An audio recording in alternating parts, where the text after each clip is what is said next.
still. Well, emissions is what affects our quality of life, so. It's the only thing, so like having electricity is also part of the quality of life. Would you agree with me? To a certain extent. Okay. We are kind of spoiled, but yes, having. Okay, and having a job is also a part of quality of life? You can go look for a job. You need to strive to find that job, but having jobs available is necessary for your own quality of life. Okay, all right, we'll move down. Let's see. Under the counter plan, nuclear power, does nuclear power produce waste?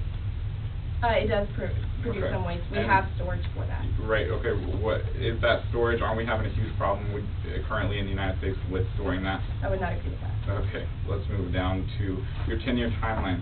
How long does it take to, or actually, would you agree with me that if you can't build nuclear power plants in 10 years, that in 10 years, since you're phasing out 1/3 of the coal fleet, that a lot of people won't have electricity? Obviously, I know you believe that they can be built in 10 years, but would you agree with me that if they can't? If they can't, and the coal is completely gone, then we might have some trouble. Completely gone. Would you agree with me that 2/3 of the coal fleet is a huge hit to our electricity production? That's why we're phasing it out, and we're offering an alternative solution. Okay. All right. Now let's see. Moving down to solvency.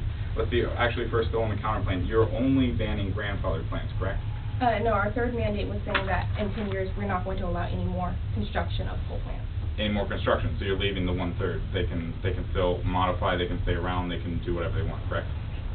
The current plants that are not a part of the grandfather clause, our mandate didn't specifically specify. Okay, so the 1/3 of the coal fleet that doesn't pollute is okay, you don't mind it still being around, well, your correct? plan doesn't affect that 1/3 either. So. Okay, but you are okay with it being around? Our mandates do not specify. Okay, all right, let's see, moving down. Your first solvency point, your source, his expertise is in South Asian affairs, correct? That's what I read about his credentials. The evidence is at your table, so if you'd like to look at the rest. Okay. They're there.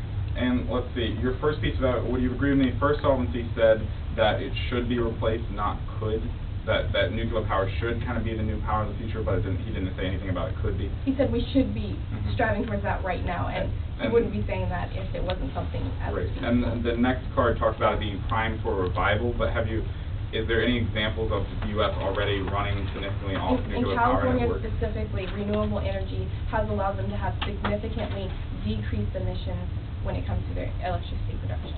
Okay.